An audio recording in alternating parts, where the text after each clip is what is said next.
How's it going, everybody? This is the Dual Threat Podcast, your daily news source for all things sports. I'm Jacob. I'm Michael. And today we're going to be bringing you our recap of Week 8 in the NFL this week. So without further ado, I say let's get right into it. Make sure to hit that like button and hit that subscribe button if you haven't already. Our number is like 50-something% of people who watch our videos aren't subscribed. So go ahead and hit the sub button. That'll be a big help for us. Kicking things right off, going into the noon game, Bills versus Patriots. So what do you think about that one? I mean, you look at the stats, and I feel like looking at the stat sheet, the Patriots should have won this game, and they had a...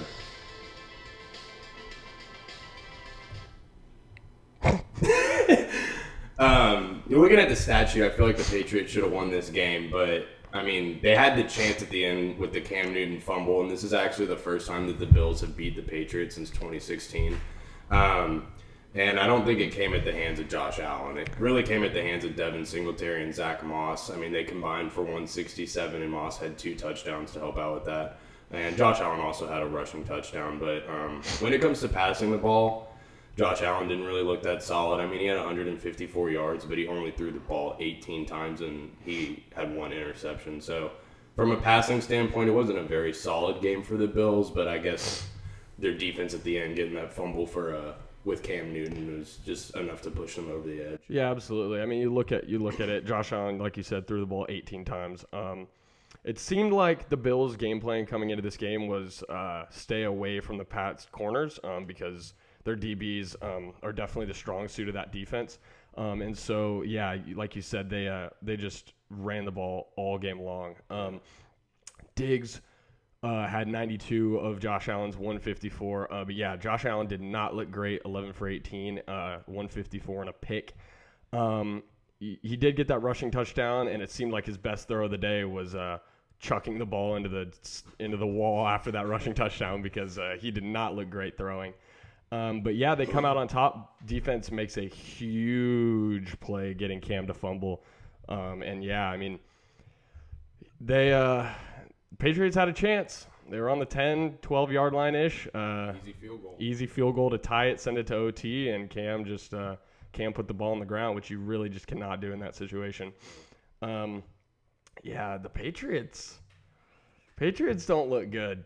No, they do not. They do not look good this season. And Bill Belichick said at the end of the game in an interview, he said something like, this has happened 4 times where they've been in a really good spot for either a come-behind victory or like a game-tying drive at the end of the game, and they just haven't capitalized on it. So, I mean, you hear that and 4 times, so they're getting in those positions. It's just little stuff like the fumble that's why they're 2-5.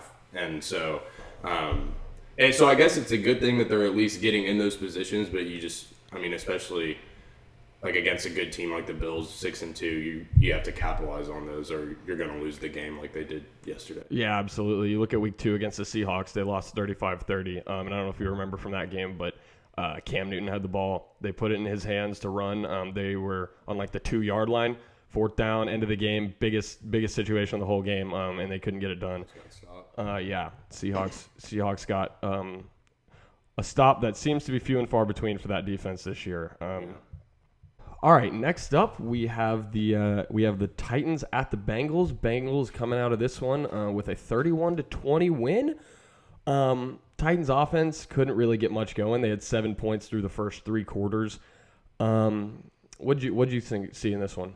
Well, I mean, when you're a team like the Titans and you have a running back like Derrick Henry, I feel like your game plan, at least if it wasn't, it should be to eat up the clock and take as much time as possible. And if you look at the time of possession, the Bengals had 35 minutes while the Titans had 24. So they just couldn't get off the field, and their defense couldn't get off the field and make those stops, and the Bengals were just able to chew up that clock and not let the Titans do what they are used to doing. And I mean, Joe Burrow had a great game. He had 249 yards and 2 touchdowns. Ryan Tannehill didn't have a bad game, 233 yards and 2 touchdowns and an interception. But, I mean, I think it just came down to time of possession. The Bengals, I mean, they both had the same amount of first downs. The Bengals only had 9 more plays than the Titans. So it's not like they were just firing on all cylinders, hitting everything the Titans weren't. They just had the ball longer and made the most of those extra 10 minutes. Yeah, 100%.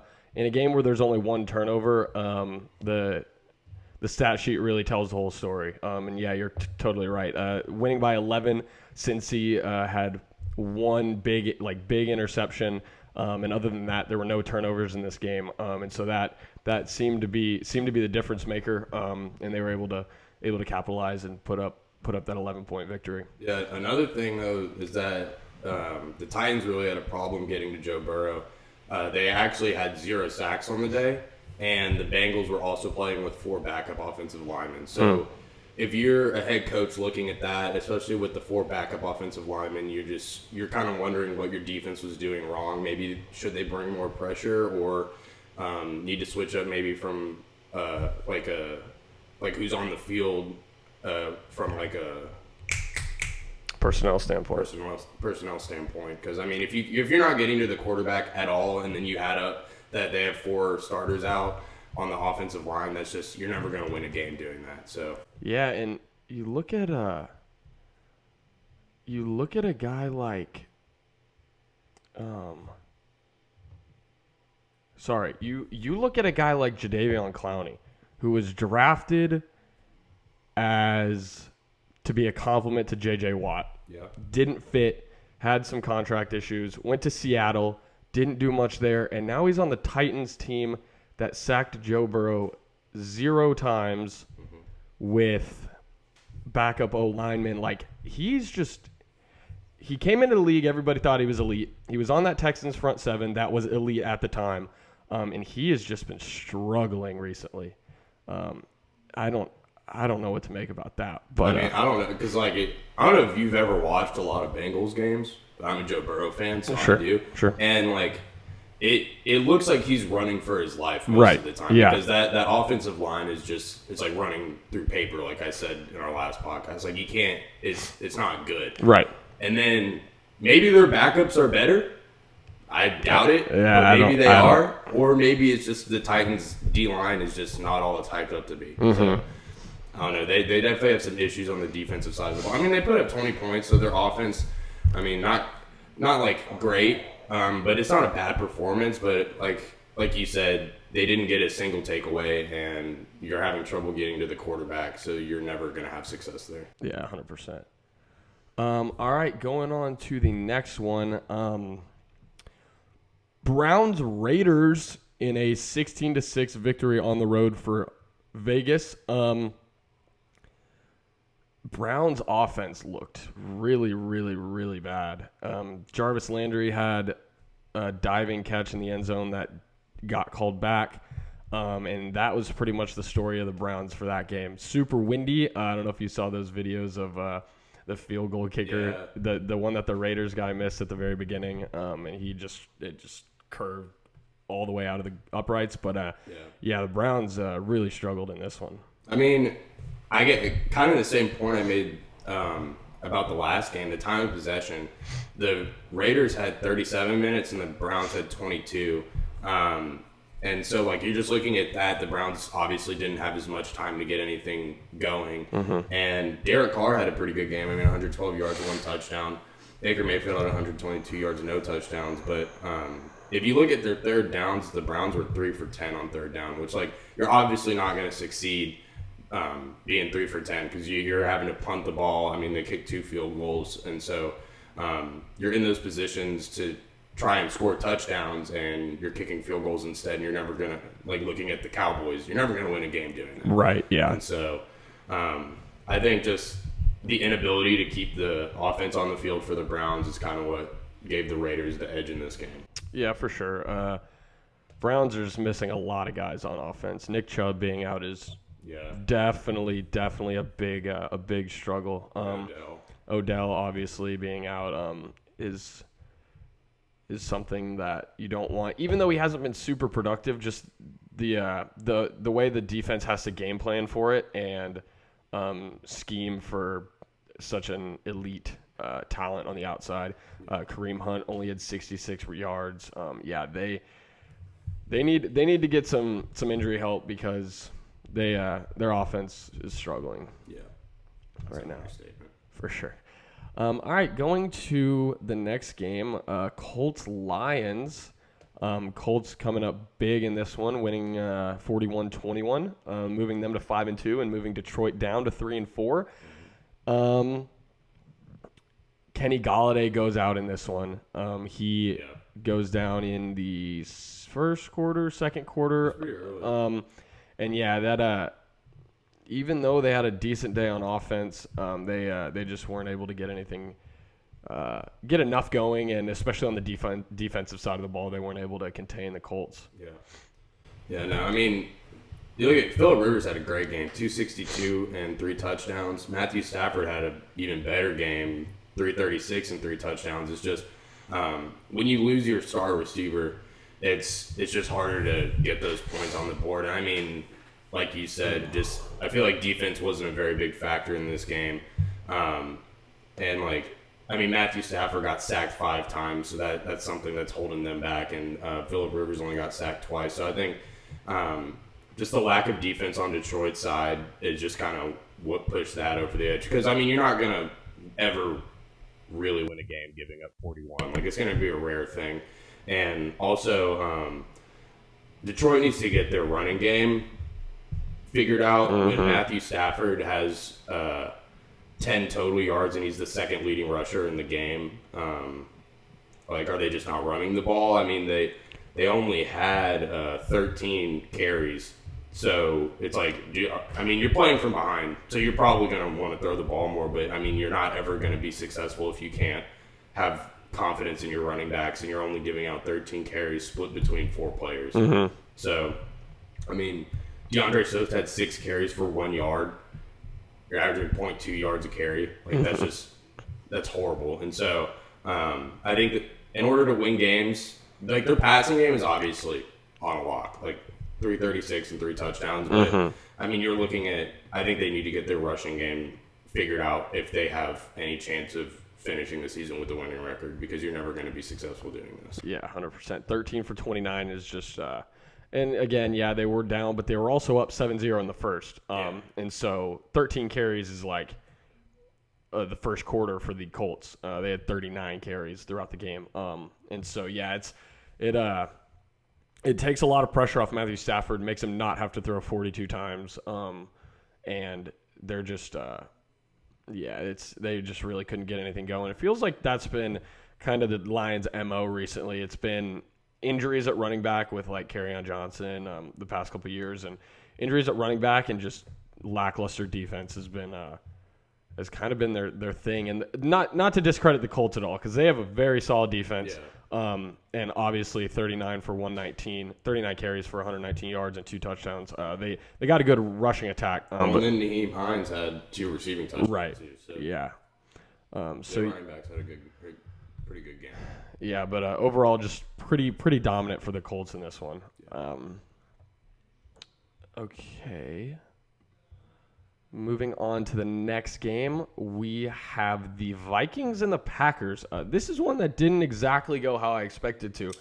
No. Packers at home, 5-1 coming in, and the Vikings 1-5. But the Vikings got Dalvin Cook going early and often, and he just ran away with this, pun intended. Like he absolutely just carried that offense. 30 for 163. And 3 touchdowns rushing, along with 2 receptions for 63 yards and a touchdown receiving.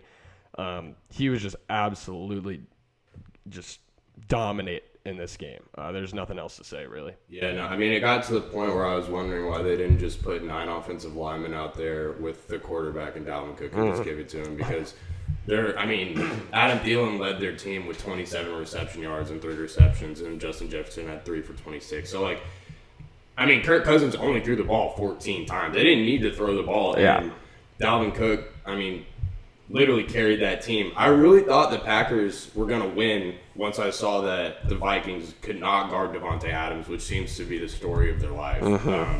Every game that Devontae Adams plays against the Vikings, he completely tears them apart. But I mean, he had 3 touchdowns, 7 for 53. But I mean, you can't expect to win a game when a running back is putting up 163 and 63 with receiving and 4 total touchdowns. So I mean, Yeah. Dalvin Cook just did what he needed to do to win the game. Yeah, absolutely. Devontae Adams, 7 for 53, like you said. Like, not great, 7 yards-ish, just a reception, but everything more than, like, 6 yards down the field. He was in double coverage. So they gave it to him when they could, gave it to him in the end zone a lot, which I had him in fantasy, so that was pretty nice. But in terms of his overall production, yeah, they just couldn't get it done. And they were down 21-28 late, scored that touchdown late, and almost kind of looked like they were going to be able to come back, but weren't able to. Weren't able to stop Dalvin Cook on defense in that last possession, and the Vikings just took that one. I mean, yeah, I don't think the Packers played poorly at all. Yeah. It was a one-possession game. I mean, you score a touchdown, you win the game, and the Vikings didn't have any turnovers, and the Packers had one. So, I mean, if you look at that, you could probably say that was maybe the reason that they lost. They did have 9 penalties for 85 total yards, while the Vikings only had 7 for 36. So, I mean, you're giving up all those free yards and then handing them the ball as well in the turnover. Mm-hmm. The Packers had a higher time of possession, and their third down efficiency wasn't great. But, I mean, they had more plays. They had the ball longer. And so I think you look at that and just see the turnover and the penalty yards, and that's probably what gave it away, because you get that possession back, especially with Aaron Rodgers as elite as he is with Devontae Adams back on the field. Yeah. I think they're going into the end zone there. But other than that, I think both teams played really well. It was a good game to watch, and I was surprised that the Vikings won, but like I said, I don't think you're ever going to lose a game if you're running back as a stat line like that. No, yeah, he absolutely torched that Packers defense. Yeah. All right, moving on to the blowout of the week. Chiefs-Jets. Chiefs win this one 35-9. Pat Mahomes tosses 5 touchdowns, which is more than the Jets can say all season. They've only thrown 4 touchdowns this year. I saw a thing, actually. I didn't know this. Jets have thrown 4 touchdowns this year. Patriots have thrown 3. All season, the Patriots have 3 touchdowns. Which, well, passing, correct. Okay. Passing touchdowns. But yeah, that was pretty interesting. But yeah, Jets dropped to 0-8 after a just what's new, but a dominant performance by Patrick Mahomes. 31 for 42, 416, and 5 touchdowns. Really spreading the ball out too. I don't think, other than Tyreek Hill, nobody had multiple touchdowns. He had 2, but other than that, Travis Kelce, Mecole Hardman, and Demarcus Robinson each had 1. And then no rushing touchdowns. Mm-hmm. Right. I mean, didn't need them. Yeah, there's not a whole lot to say about this one. Pretty much what we expected. Just elite level play from the Chiefs and 0-8 level play from the Jets. Exactly. I mean, the Jets. I mean, it's hard. Like, they haven't had a good game all year, but they produced their lowest total yards in the past 2 games all season. And I mean, do you credit that to Jamison Crowder being out and Le'Veon leaving? Like, you lose 2 pretty important players on your offense, and you're already a really bad team, to say the least. You're already a bad team. And I mean, no one ever thought the Chiefs were going to win, but I mean, like, come on, y'all got to, like, compete with them at least. But I think that since they got rid of Le'Veon and Jamison Crowder being out, I just don't think this offense is ever going to be able to do anything efficient. And that it's just, I think it's only going to go downhill. Because, I mean, if you're depending on Frank Gore to win you games, and Rashad Perryman was also out this week, and so you're just losing a lot of guys, and you're depending on a really old running back. And, like, he's great, but you can't, like, you need younger, newer guys. If you're, like, Frank Gore needs to be, like, that goal line guy that you have. And Michael P. Ryan isn't really doing anything either, 27 total yards. Frank Gore had 30. It's just a lackluster team with not a good offense and an even worse defense. So, like, do they win a game this year?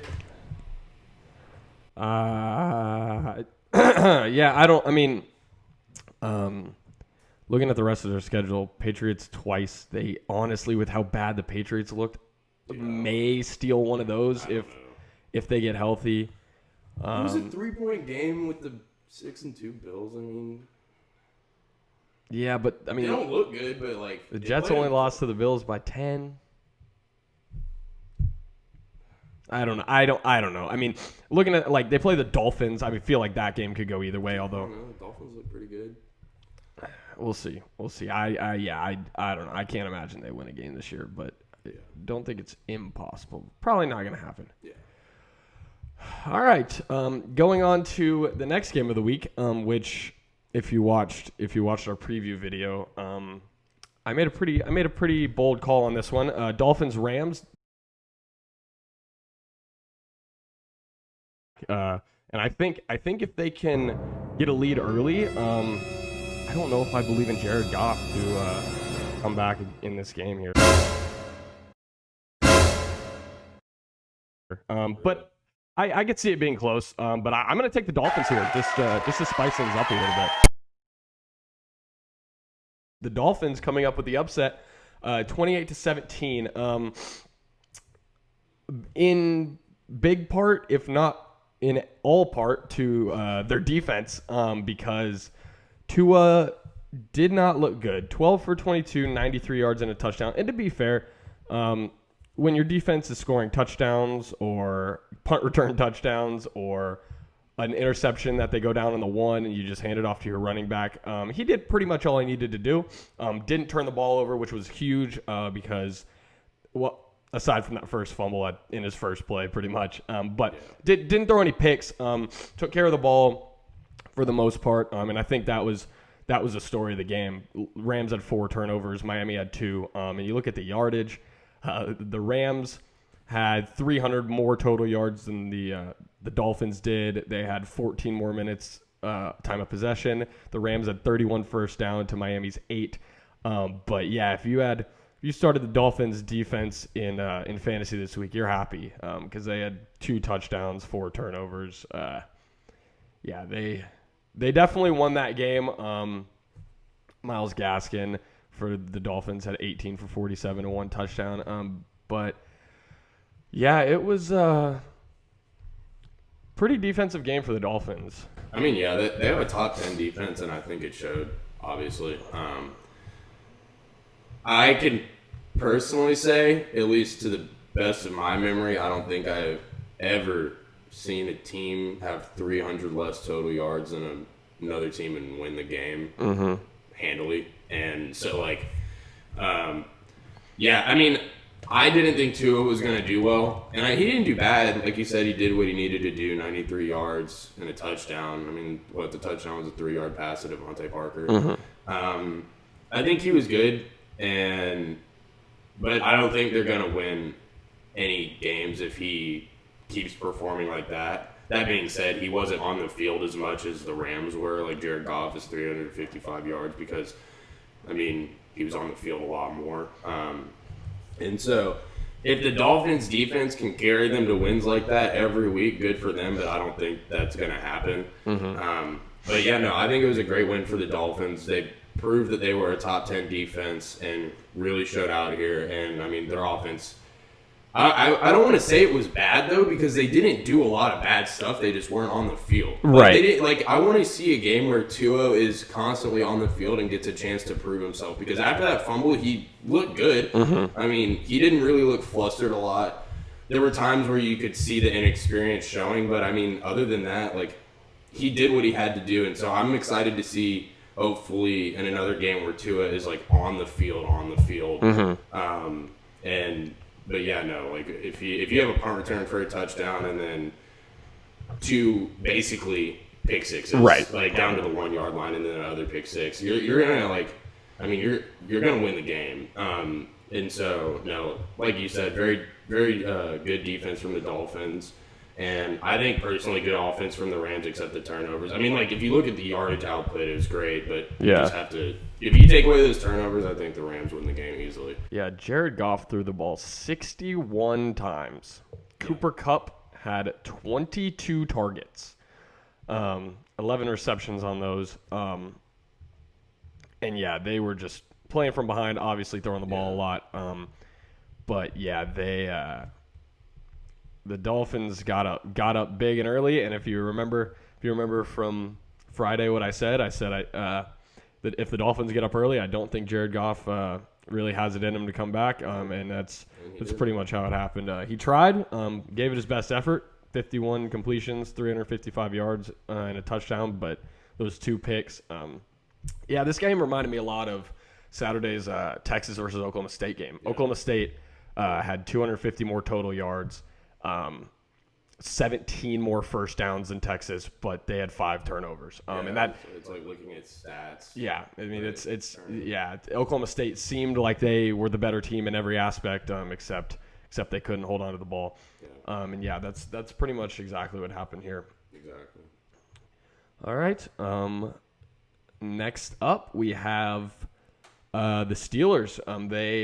They advanced to 7-0. Ravens fall to 5-2 on a pretty interesting game. It felt like at the beginning, first half, the Ravens were up 17-7. It felt like Lamar Jackson was kind of in control in that first half. And then second half, he just kind of did not look very well. He went 13 for 28, 208 yards, 2 touchdowns with 2 picks. J.K. Dobbins had a great game, 15 for 133. A lot of that came in the second half. But Big Ben and the Steelers come out with this one. Big Ben, I mean, he went 21 for 32, 182, and 2 touchdowns. But yeah, I mean, coming into this, we knew the Steelers' defense was elite. We know the Ravens' defense in the past couple of years has been elite. And that was kind of the story of the game. But it looked like the Ravens could take this one early. But yeah, a couple late turnovers by the Ravens, and they kind of gave this one to the Steelers, I think. I mean, yeah, you look at it, and it's kind of like the Dolphins game. I mean, the Ravens had 200 more yards, more time on offense, more drives. But like you said, the 4 turnovers, it's hard to win a game with 4 turnovers. Yeah. All of them coming at the hand of Lamar Jackson. You have to wonder. He's coming off a game where he threw for a career low 97 total yards. Is the hype train done? Is he just in a dud?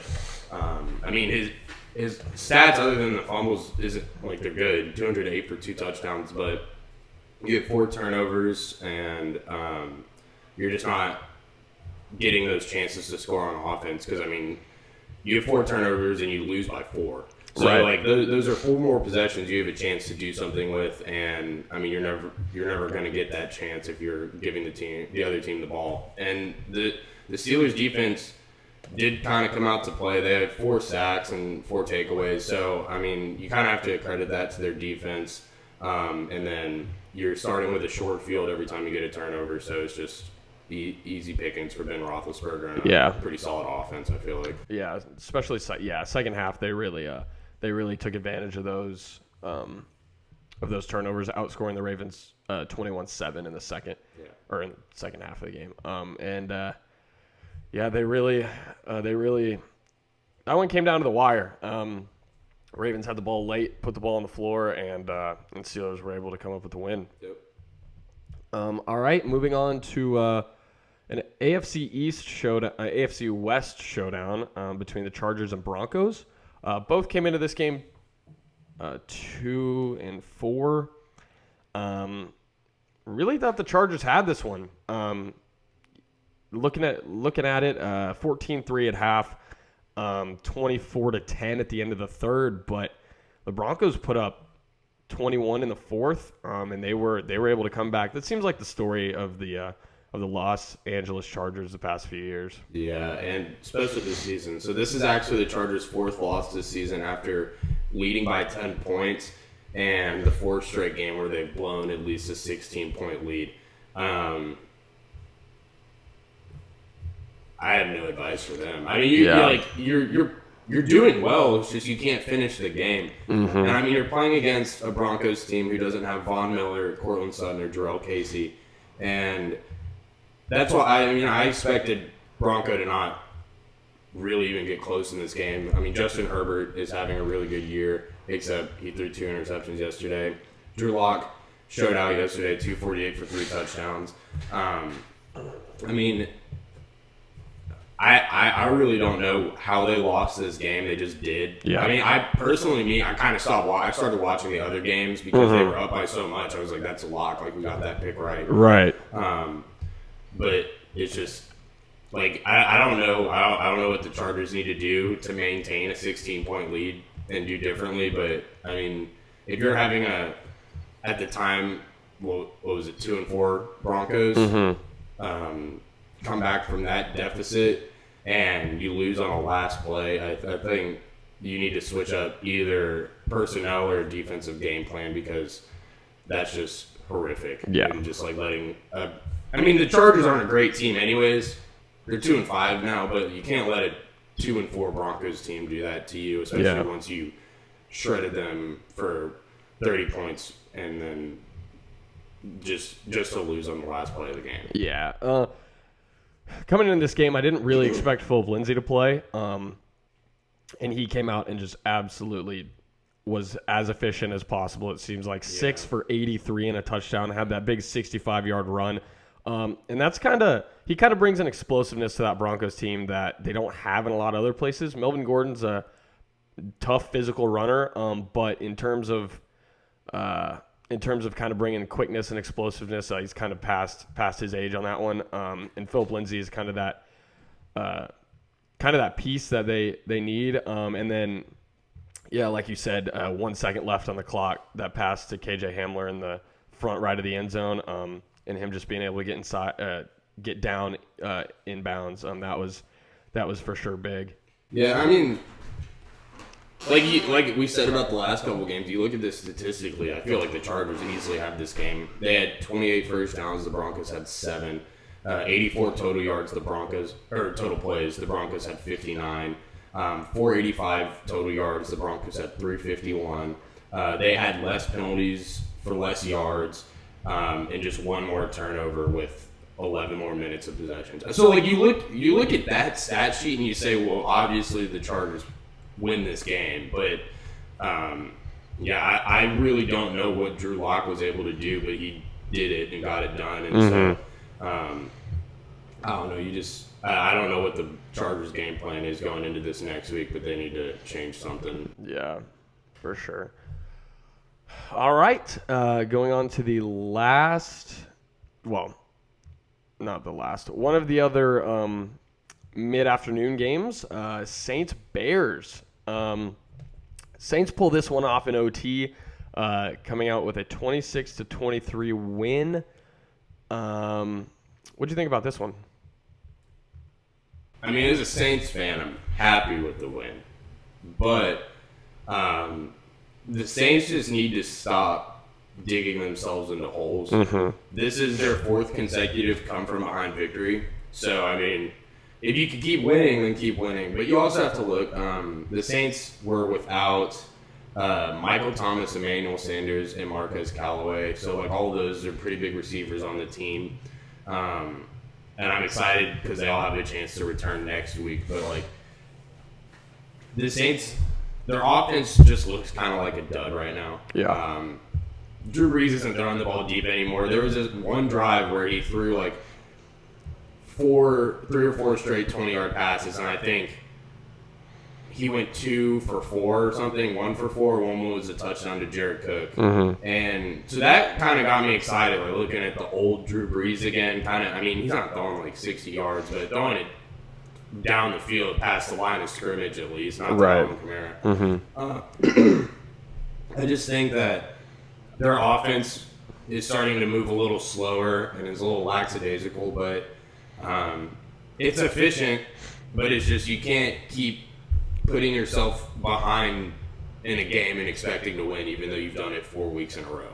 Yeah. And so that worries me for the Saints in the future, but they were able to get it done. Yeah, I think if they are able to get Michael Thomas back out there, because it seems like watching Drew Brees, he just doesn't have a lot of confidence in a lot of his guys that he's throwing the ball to. He obviously loves throwing it to Kamara, 13 targets. Yeah. Jared Cook has also kind of emerged as one of his favorites this year.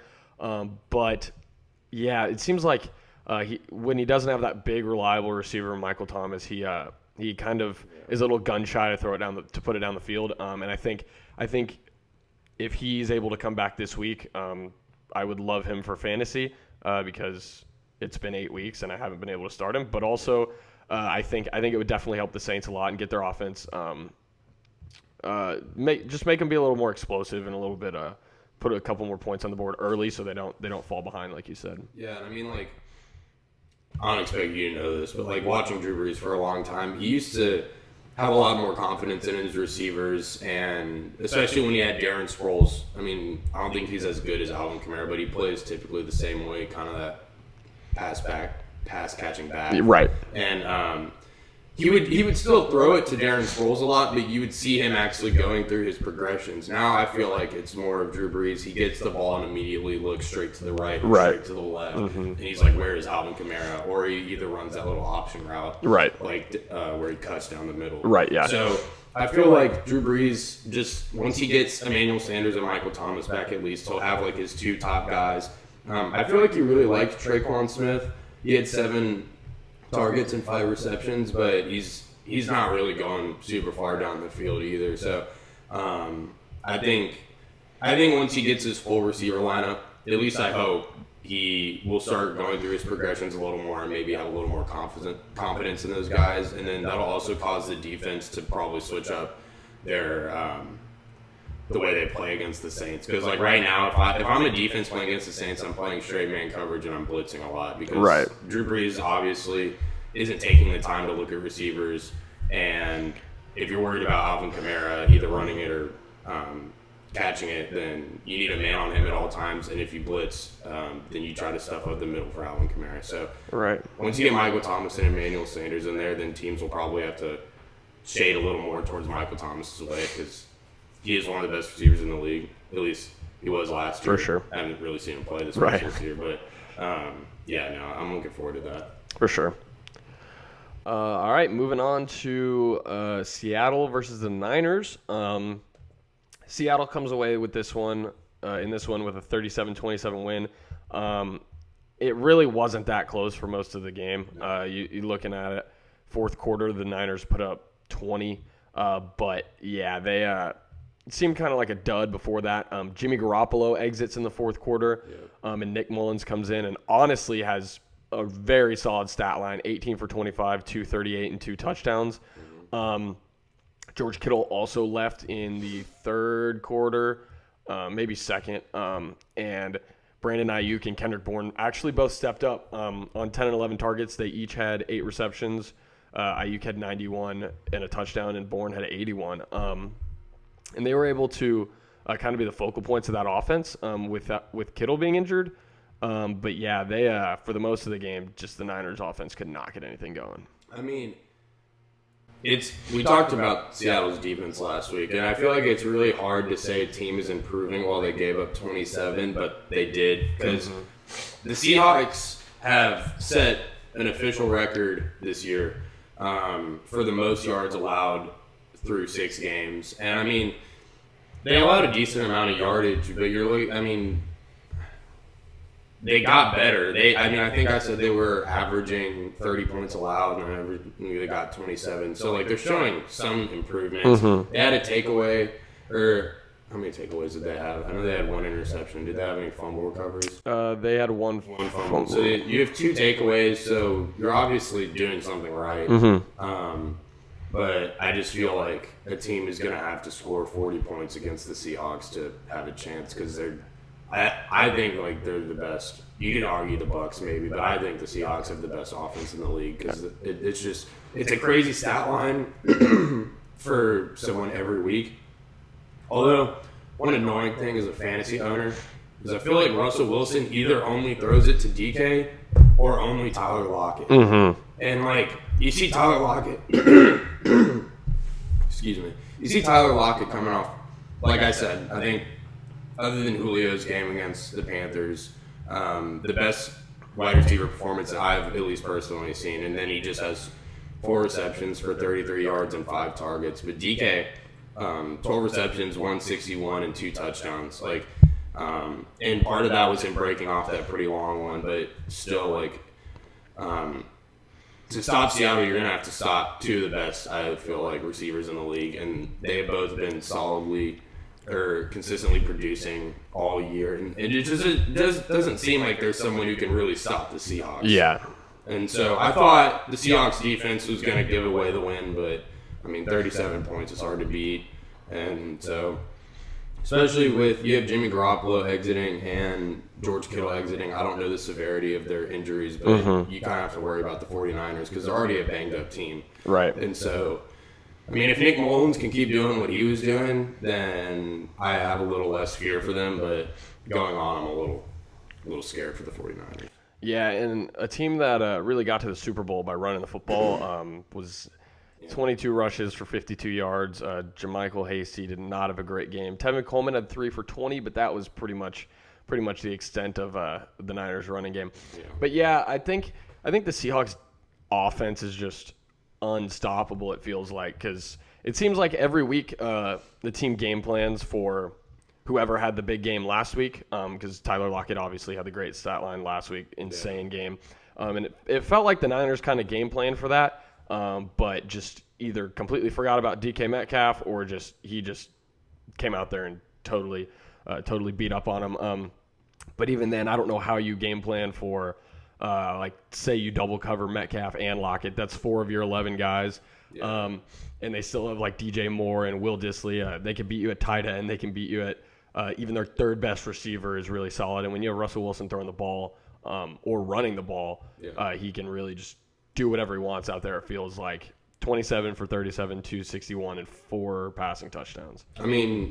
Also, I was a little worried about the Seahawks offense this week. Not really when it comes to the passing game, but you have Chris Carson out, and then Carlos Hyde ended up being a game-time decision, and he was ruled out.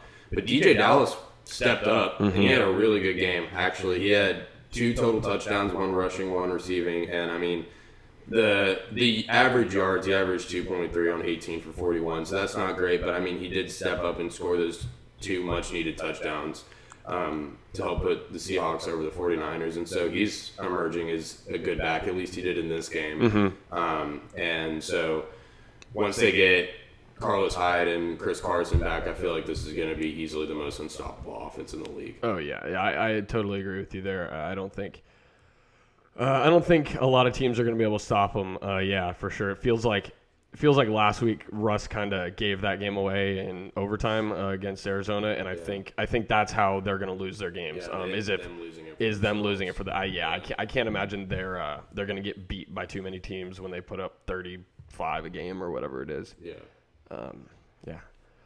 And then finally going on to the Sunday night game, if you can even call it a game. Eagles further their lead in the NFC East standings with a 23-9 win over the Cowboys. They're now 3-4-1, and the Cowboys are 2-6. Is there anything about this game that was just not hard to watch? I personally don't understand how a team wins 23-9 while your quarterback has 4 total turnovers. He had 2 fumbles, 2 interceptions. And now Wentz actually has, at 16, the most turnovers in the NFL, followed by, I think it's Kirk Cousins and Daniel Jones tied at 11. But so you have a quarterback in the league that has the most turnovers by a pretty decent amount, 5 turnovers, and you're at the top of your division. The Cowboys have scored 1 touchdown in 3 straight games, and we talked about that yesterday, and the only time they scored was in, garbage time versus the Cardinals. Right. And then you go to score 3 field goals against the Eagles and 1 field goal against Washington. And so I understand you have to deal with the Dak injury, but, you have to be able to do something on offense. If this is how their team keeps playing, I could not see them winning another game because you need to score touchdowns. As great as field goals are, you need to score touchdowns. Right. And they're just not doing that. Honestly, I know DiNucci fumbled twice, and I feel like as his first game starting, it wasn't horrible, but it wasn't good. Yeah. I think most of that is due to just inexperience. Like one of his fumbles I saw came from he was stepping back in the pocket, and at a time when like Aaron Rodgers, Tom Brady, Drew Brees, those types of guys would step up in the pocket and avoid the pressure, he kept dropping back and just got absolutely rocked. And so I think a lot of DiNucci's struggles are coming from just inexperience and just not have ever like started a game before. So I think hopefully for the Cowboys, he gets better and a little more comfortable unless Andy Dalton comes back. And I guess we'll see where they go from there. But no, not just a very abysmal game by the Cowboys. Yeah, it was tough. And like you were saying, it wasn't a great game for the Eagles either. And that's kind of how the NFC East has been this season.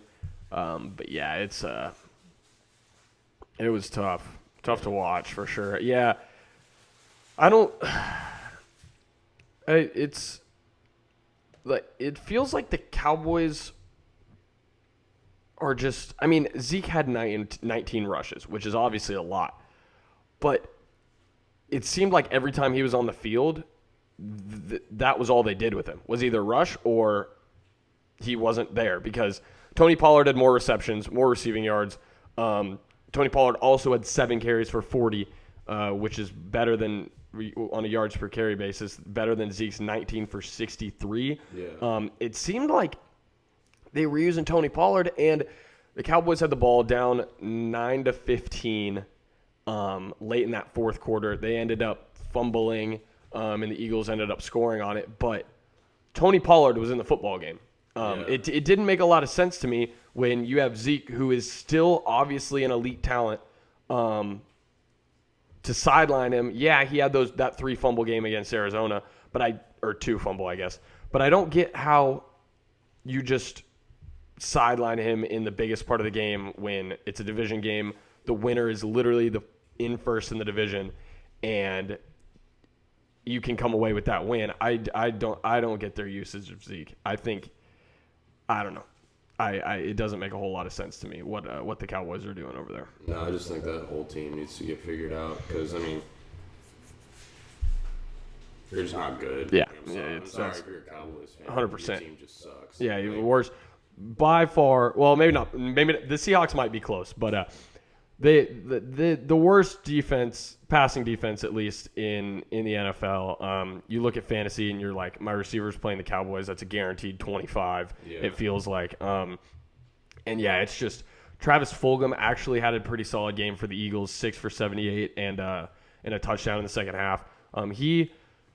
He's been pretty good this year. Probably one of the only bright spots aside from Miles Sanders, but he's injured. I like Boston Scott, honestly. Yeah. 15 for 70. But, I mean, once Miles Sanders comes back, I don't think Boston Scott's going to have much of a role. 100%. He's kind of like – he reminds me of what Darren Sproles was for the Eagles. Mm-hmm. Same body size pretty much. Yeah. And, like, same gameplay, game style. And so I think once – Miles Sanders comes back, at least I hope the Eagles' offense is a little more efficient, but I don't think it's going to help them too much. I just think that whole division is just horrible. Yeah, it's really bad. Yeah, I totally agree. I started Boston Scott in fantasy this week. Didn't do great from a fantasy perspective, but that offense is just so bad. That both teams are just so bad, and I don't really know where to go with that. No. All right. Well, we kind of talked about this game on Friday, but I guess we can, since it's the day of, we can kind of go back over it. Monday Night Football. Tampa heads to New York to take on the Giants. Obviously, Tampa's been really good this year. Giants have been really not good. Daniel Jones is New York's leading rusher with 296 yards. I mean, he can't even stay up on a breakaway touchdown. Chris Godwin's out, which I do think, especially this week before Tampa gets Antonio Brown, I do think that's going to be at least relevant, something to think about. I don't think they're going to win. Obviously, I still think they're going to lose by 20, but that's one less that's one less weapon for Brady to throw to. Yeah, I know. I mean, like, it. Chris Godwin's out, but so is Devontae Freeman. So you see the Giants are losing their number one running back. And so I just don't really see I don't see that they have a high potential in this game. I mean, ESPN says they have a 17% chance to win. I don't even think it's that high.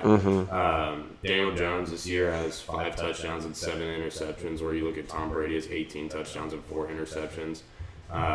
It's just their offense is really. I think that Four's doing. Their offense is really not that good, and I think it's going to show today. Although I do like Gronk. He didn't catch a single touchdown, but he has a touchdown in the last 2 games. So I don't know if he's starting to show out as that old Brady Gronk duo that we used to see on the Patriots. Right. But I feel like Brady is at least getting a little more comfortable with him in the red zone.